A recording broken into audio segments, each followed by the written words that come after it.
Threading আর চুলের setting হয়ে গেল, এখন আমি মাসাজ করব। কেমন লাগছে দেখো।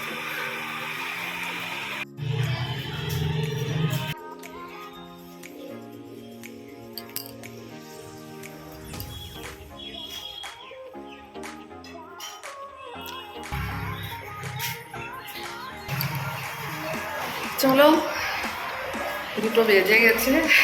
এদিকে অমিতাভ বড়মশাই নিজে থেকে বললো যে আজকে রুটির সাথে গুড় দিও না, আমাকে একটু তরকারি দিয়ে দাও। সোয়াবিন আলুর তরকারিটা গরম করে এই যে দিয়ে দিলাম। সব সময় আর ঠিকই গুড় দিয়ে আর কত রুটি খাবে, তো ঠাকুরের প্রসাদ একটু হাতে দিলাম। আর বড়মশাই রওনা হয়েছে। বৃষ্টির কথা আর বলে লাভ নেই, 1.5 মাস বৃষ্টির পর কয়েকদিন একটু রোদ দিয়েছিল। আমার 15 দিন হয়ে গেল বৃষ্টি আবার শুরু হয়েছে। কখনো হয়তো একবেলা একটু ভালো করে রোদ না দিলেও বৃষ্টি থাকে না, কিন্তু সন্ধ্যার আগে আগে নেমে আসে মুষলধারে বৃষ্টি। সারা রাত বৃষ্টি হয়, তবুও যেন সকালবেলা যখন স্কুল যাওয়ার সময় তখনও বৃষ্টি থাকে, যদিও খুব একটা জোরে এখন পড়ছে না। আমি কিন্তু পেছন দিক থেকে টাটা বললাম, কিন্তু শুনলো না। এখন মানে কতক্ষণে গাড়িতে গিয়ে বসবে, গাড়ি স্টার্ট দেবে। সত্যি একটা সকালবেলা তো টেনশন থেকেই যায় যতক্ষণ না পর্যন্ত স্কুলে পৌঁছায়। Two for joy. ওয়াও, শুভ সকাল সবাইকে। কত সুন্দর দেখো আজকের মর্নিংটা। একটা চলে গেল, আবার আরেকটা চলে আসলো। চলো তোমরাও দেখে নাও। বৌদির বাড়ির ফুলের বাগানে না ফুল কমে এসেছে, আর যে কটাই আছে বৃষ্টির জন্য নষ্ট হয়ে যাচ্ছে। কারণ কন্টিনিউয়াস বৃষ্টি পড়লে না ফুলের উপর জল পড়ে পড়ে সেটা নুয়ে যায়, কেমনই হয়ে যায়। তো এখানে দেখো ডালিয়াও একটু বড় হতো, রোদ পেলে তো সুন্দর হয় ঠিকই, তবুও ভালো লাগে ফুলগুলো, তোমাদেরকে একটু দেখিয়ে দিলাম। আর এখানে দেখো নীল অপরাজিতা, এটা কিন্তু খুব ভালো লাগে, সব সময় হয় না। কি সুন্দর বসে আছে দেখো। বৃষ্টির জন্য জায়গাটা বেশ ভালোই বেঁচেছে, কারণ সবাই নিজেকে কিন্তু সেফ রাখতে চায়। তো বাড়ি চলে আসলাম, এখন আমি আমার কাজগুলো করব। সোজা চলে আসলাম রান্নাঘরে, একদিকে বসিয়ে দিলাম দুধ, জাল হওয়ার পর ছানা কাটবো, আর আমার মর্নিং স্পেশাল চা রেডি। আর রাতে কি রান্না হবে এখনই কাবুলি চানা মটর একসাথে ভিজিয়ে রাখলাম। আর মনে মনে তখনই ভেবেছি যে মানে হোমমেড পনির দিয়েই এই কাবুলি চানাটা রান্না হবে, তাই এখনই করে রাখছে। কারণ সন্ধ্যাবেলার চিন্তাটা এখন না করলে হবে না। এটা বেশি পনির হবে না, কয়েক টুকরাই হবে, ভালোই হবে কয়েক পিস দিয়ে রান্না করলে। ফাইনালি আজকে প্রায় 1.5 মাস পর আমাদের এই গ্রিলের পর্দা লাগানো হচ্ছে।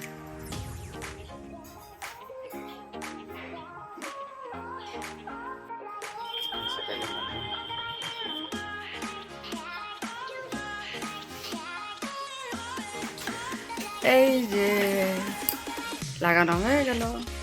এখন এই জানালাটা খুলে দিতে পারবো বাবা। হ্যাঁ, এখন এই দিকেরটা লাগানো হবে, এটাও লাগিয়ে দেবে। হ্যাঁ,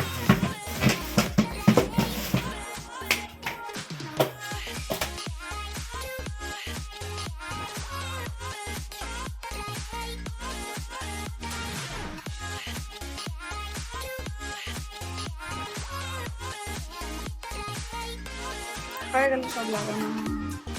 একটু লাইটটা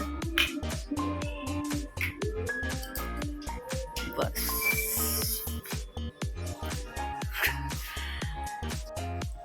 একটু মনে হচ্ছে পরিষ্কার করেছে, তাই জামা কাপড়গুলো মেলে দিলাম। হাওয়া দিচ্ছে, জানি না কতক্ষণ থাকবে। আর এখানে দেখো এই যে সোয়াবিন তরকারি দিয়ে এখন ব্রেকফাস্ট হবে। আর এই যে সকালবেলা যে ছানা কাটলাম, এই দেখো এতটুকু হয়েছে। চলো এখন ব্রেকফাস্টটা রেডি করে সোয়াবিন দিয়ে খাবো। ছেলে বললো মা আমি ভুজিয়া নিয়ে আসবো, ভুজিয়া মিলিয়ে কী করবে তারপরে ও খাবে। সোয়াবিন দিয়ে ভুজিয়া দিয়ে পাঁপড় দিয়েছ, স্পেশাল রেডি করেছে। দেখে মনে হচ্ছে না জাস্ট লাইক এ ভেলপুরি না? বন্দনা বৌদি দিয়ে গেল, বললো জয় আজকে আলু দেইনি, দেবো ভেবেছিলাম ভুলে গেছি। হয়ে যাবে আমাদের 2 বেলার হয়ে যাবে আজকে, দুপুরবেলার আর রাত্রে। চলো আমি রান্নাঘরে রান্না করছিলাম, কি রান্না করছিলাম সেটাও দেখাচ্ছি তোমাদের সাথে। চলো চলো আমি এখন দেখাই যে আমি কি রান্নার প্রিপারেশন করছিলাম। দাঁড়াও, কাঁচা কলা, আলু সাথে ডালে বড়া দিয়ে তরকারি করব। এখানে আলু বয়েল করে নিয়েছি 1 সিটি দিয়ে, আর এখানে কাঁচা কলা হচ্ছে, একটু হলুদ আর নুন দিয়েছি, বাকি আছে।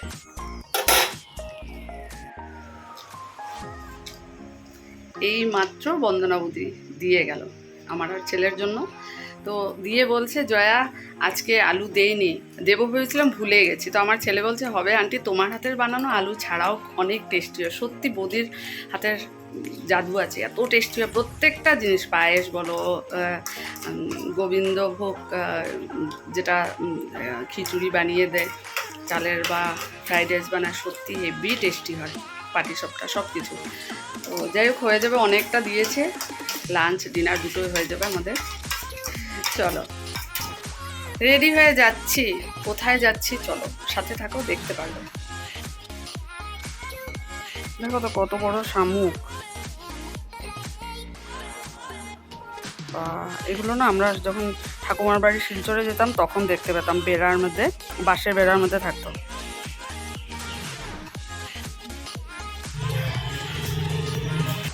চলে আসলাম। কোথায় আসছি মানে এসেছি, তোমরা বুঝতেই পারছো। এই দেখো আমার পেছন দিকে আছে মুনমুন পার্লারে চলে আসলাম। থ্রেডিং আর চুলের সেটিং হয়ে গেল, এখন আমি মাসাজ করব। কেমন লাগছে ব্যাপারটা?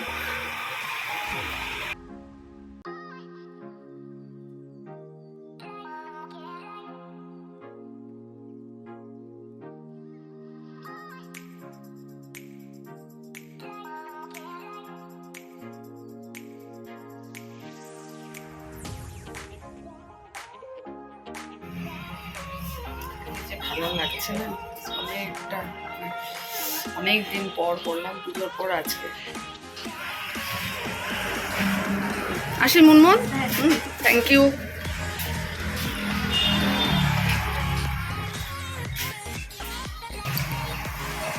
চলো, 2টো বেজে গেছে।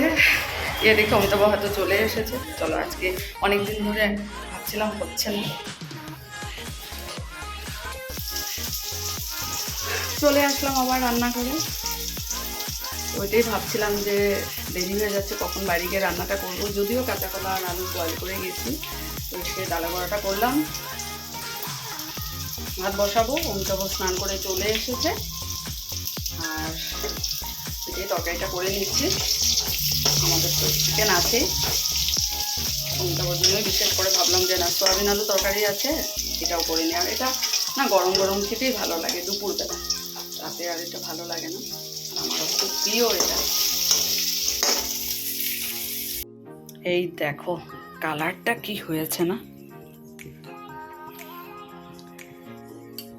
তরকারি রেডি, ঘি দিয়ে দিয়েছি, এখন একটু ঢেকে রেখে দেব। চলে আসলো আরসিএমের চাক্কি আটা, এখানে রাইস ব্র্যান্ড অয়েল, আর এটা হলো টুথপেস্ট। খাওয়া দাওয়া শেষ করে আসলাম, কখনই হয়েছে, তারপর তো বাকি কাজ থাকে, কিন্তু আগেই খেয়ে টেস্ট করছে। তো খুব ভালো খেয়েছি। চিকেনটা তো কিছু বলার নেই, বৌদির হাতের অলওয়েজ ভেরি গুড। রাতে ডিনারের জন্য রাখা হয়েছে। ছেলে বলছে আমার রুটি দিয়ে হবে, এখন তো ভাত দিয়ে গেলাম। আর কাঁচা কলা আলু ডালে বড়া দিয়ে তরকারি, সেটাও খুব ভালো হয়েছে। তো আমি বানিয়েছি, মানে ঘি দিয়ে, খুব ভালো হয়েছে। তো খাওয়ার পরে তো, খাওয়ার আগেও কাজ, খাওয়ার পরেও কাজ, সব কিছু শেষ করে এইমাত্র আসলাম। এখন 1 ঘন্টার মতো রেস্ট করবো, কারণ তারপর আবার বিকেলবেলা ক্লাস আছে। চলো বিকেলে আবার তোমাদের সাথে কথা বলবো, ততক্ষণের জন্য টাটা।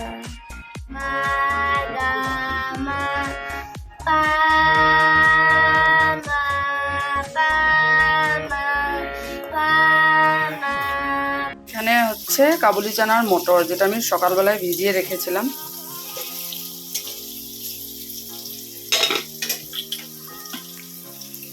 আর এটা হবে হোমমেড পনির দিয়ে। পনির সকালবেলা ছানা কেটেছিলাম, এই এতটুকুই হয়েছে। আর এখানে চা বসিয়েছি, প্রতিমা বৌদিকে একটু দেব, তারপর আমরা খাবো। কথা শোনে না, বড় হতেছে না।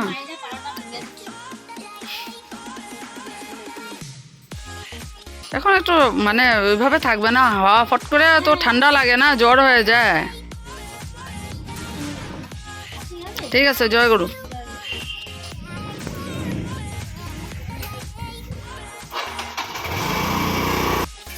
এখন মার ছেলে আমরা দুজন চা খাবো, দিয়ে দিয়েছি। চার সাথে টা ওখানে আনা হয়ে গেছে, ডেলি আছে ওর। আর এখানে লাল লাল একদম তরকারি হয়ে গেছে। এই যে এখন মা আর ছেলের চা, কোনটা ওটা আগে খেয়ে নিয়েছে, প্রতিমা বুদিকেও দিয়েছি চা আর চার সাথে টা। চলো যাই, এখন একটু বসবো, ক্লাস করে টায়ার্ড হয়ে গেছি। চলো, এই যে আজকে রাত্রেবেলার ডিশ, এই দেখো কাবুলি চানা মটর দিয়ে পনির দিয়ে তরকারি, দেখো আর হয়েছে রুটি।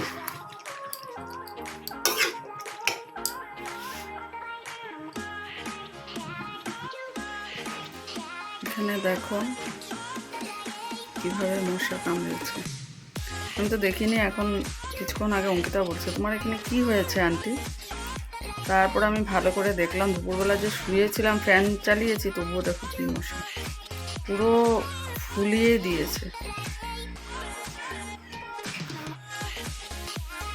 আজকে সত্যি আমার মানে ফেসটা ধরতে এত ভালো লাগছে, পুরো মানে কি বলবো, ফ্রেশ লাগছে, সফট হয়ে আছে। যদিও আমি নাইট ক্রিম প্রতিদিনই লাগাই, তবুও যেন আজকে ম্যাসাজ করার পর মানে অ্যাকচুয়ালি আমার প্রতিদিন মানে রান করতে হয় না, যার জন্য এটা। আর অনেকটা মাস হয়ে গেছে, অনেক মাস, লাস্ট অক্টোবর মাসে করিয়েছিলাম, যার জন্য। কাল মাথায় শ্যাম্পুও করবো। চলো, আর ভালো লাগছে না, ভীষণই টায়ার্ড, দুপুরবেলাও ঘুমাতে পারিনি, ক্লাস চলে এসেছে, সারাদিন খুব ব্যস্ততার মধ্যে গেল। তো ঘড়িটা দেখি তারও কটা বাজে, 11:20 হয়েছে। চলো 10 মিনিট একটু মোবাইল দেখে তারপর ঘুমিয়ে পড়বো। চলো, ব্লগটা আজকে এখানে শেষ করে দিচ্ছি, কাল আবার একটা নতুন ব্লগে দেখা হবে। তোমরা অবশ্যই আমার ব্লগের জন্য অপেক্ষা করবে, আমি জানি, আর আমি এটা আশা করি তোমরা আমার সাথে আছো। আর তোমরা আছো বলেই আমার ভিডিও বানানোর ইচ্ছাটাও ওইভাবেই থাকে। কখনো ভাবি না করবো না, তারপর আবার ভাবি না, তোমরা আছো, তোমরা তো যে কয়জনই আমার পরিবার আছো তারা তো আমার ভিডিও অপেক্ষা করো, দেখে থাকো। বিশেষ করে আমার ছোটোমণি, যে না মুন্নার ভিডিওটা দেখবো, অনেকে দেখে, আর ছোটোমণি তো আছে, তার সাথে অনেকেই বলে তোমার ব্লগটা দেখি আমি। চলো শেষ করছি তাহলে আজকের ব্লগটা এখানেই, কাল আবার নতুন ব্লগ নিয়ে তোমাদের সামনে আসবো। ততক্ষণের জন্য তোমরা ভালো থেকো, সুস্থ থেকো, টাটা, গুড নাইট, শুভরাত্রি। অবশ্যই তোমরা জানিও আজকে আমার এই লুকটা কেমন হলো, থ্রেডিং, হেয়ারটাও একটু করে নিলাম, আর মাসাজটা কেমন লাগছে অবশ্যই জানিও। Tata, good night.